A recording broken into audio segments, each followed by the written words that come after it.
Welcome to the Millennial Lawyer Podcast.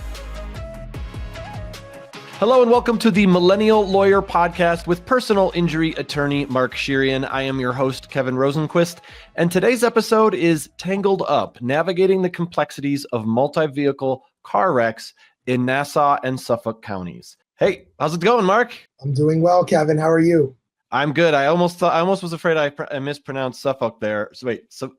Suffolk there. I don't know. I think because I was goofing around beforehand, I screwed up that county. But anyway, let's move on. Let's start here. What makes multi-vehicle car wrecks in Nassau and Suffolk counties more complex to handle compared to single car accidents? Okay, well, multi-vehicle accidents are significantly more complex due to the sheer number of parties involved, the overlapping insurance coverages, and the potential for conflicting witness statements.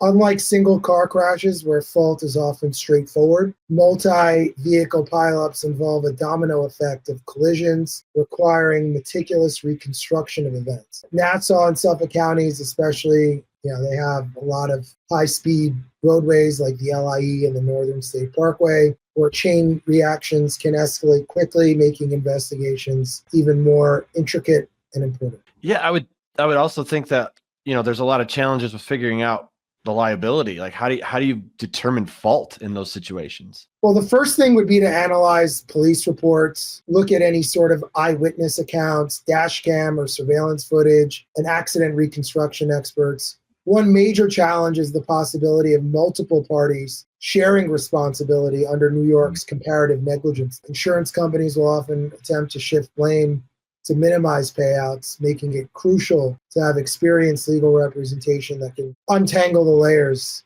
of responsibility. Yeah, I can imagine. You mentioned dash cams. I think that's really interesting. Are you seeing more cars having those non-emergency vehicles and things like that, and non-delivery vehicles, like just the everyday cars and trucks? It's interesting. I've been seeing them more in Uber and Lyfts. Yeah. So it's definitely something we're seeing more of. And, now with Teslas, you see a lot of, that's basically built into those vehicles from what I know. I don't own a Tesla, but I've been in them a few times. Yeah, it seems like that would, especially in a multi-car crash, that something like if somebody has a dash cam, that seems like it would help that situation out quite a bit. It would, but evidence really, when you're talking about gathering evidence, it starts at the scene. So photographs, videos, witness statements, skid marks. We also obtain 911 call records, traffic camera footage, black box data from vehicles. But the one key factor is identifying the initial point of impact, which helps determine who triggered the sequence of collisions. And medical records are also critical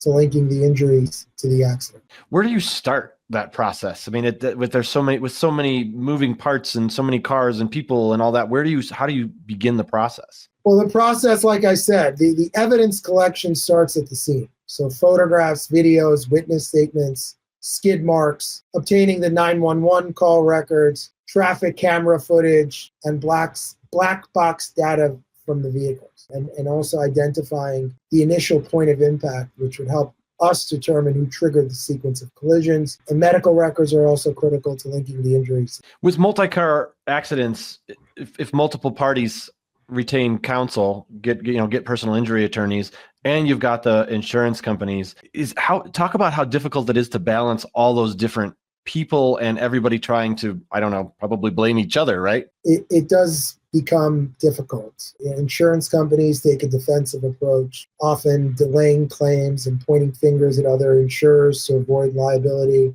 Adjusters analyze accident reports and come up with their own. They analyze accident reports and medical records to undervalue claims, and this tug of war leads to prolonged negotiations, which is why having a personal injury attorney with experience in high-stakes personal injury cases is essential. The other problem is with a lot of these cases, there's limited insurance policy on the cases. So, for example, if you're in a vehicle and there are two other passengers in that vehicle and the other car is at fault, but the other car only has what we call a 50 to 100 policy, that means per incident, per person, it's a $50,000 policy up to $100,000. So that pot would have to be shared with the two other passengers. So it can become difficult.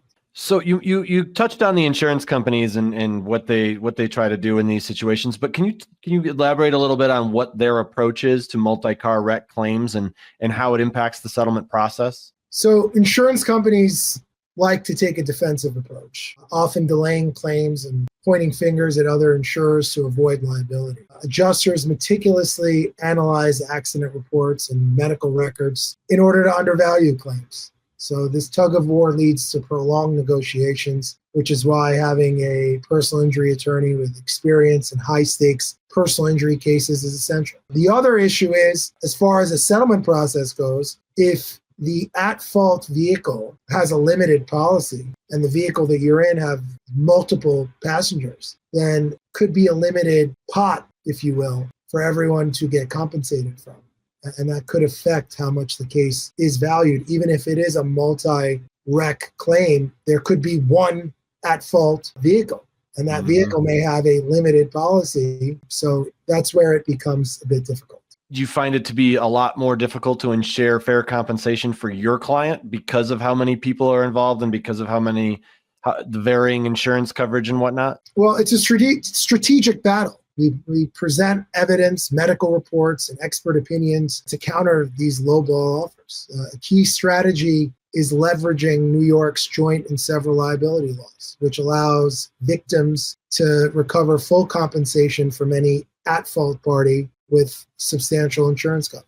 Okay. All right. So when multiple drivers are involved, each driver's liability affects the amount of compensation you can seek? Yes. Well, under New York's comparative negligence rule, a victim's compensation can be reduced by their percentage of fault. So this makes it critical to ensure that our client is assigned minimal liability. So by building a strong case with expert testimony and accident reconstruction, we mitigate comparative fault claims and maximize recoveries. How does that get decided at the end? Like what percentage everyone's at fault? Well, at the very end, and that's why we have a jury. A jury ultimately, if it can't resolve amongst the parties, a jury ultimately determines who's at fault and how much fault each party has. That's what we look forward to when we try our cases. It's got to be interesting, especially when there's multiple people involved, like seeing the jury decide who is at fault and what percentage, and does it get messy? It does. I mean, we handled a case where a client was injured in a multi-car pileup on I think it was the Long Island Expressway. At-fault driver initially denied responsibility, and multiple insurance companies tried shifting the blame. Through aggressive investigation and expert testimony, we proved the chain of events and secured a six-figure resolution, ensuring that our client's medical bills and other damages were fully recovered. How long does a case like that typically take with so many different pieces? It all depends. I mean, that particular case that I just told you about, we were able to resolve that after our client testified. So a lot of times it does come down to testimony. I did mention the police report and the video earlier, but sometimes you don't have video. And you do need the testimony of the parties that gives you a much better idea who was at fault and what actually happened. So typically after depositions, you have a much better sense of what happened. What do you recommend people do in that situation if they get into a multi-car wreck, and let's just say they don't have to go to the hospital necessarily, but just take pictures of every car involved and every angle, and I mean, just the more the better? Is that kind of what you tell people? Most everybody has a phone on them, so use it. Take photos, take videos, record witness statements. All of these are very important. Gather as much evidence as you possibly can from the scene. That's the best thing that I can say. Yeah, that makes sense. All right. Well, thank you for tuning into the Millennial Lawyer Podcast with New York litigation attorney Mark Shirian. To connect with Mark, visit ShirianPC.com, and please like and subscribe to our channel and leave us a review. Mark, always great seeing you. Thanks so much for your time. Great seeing you too. Thank you so much, Kevin. Thanks for watching. Be sure to hit that like and subscribe button and leave us a review in the comments.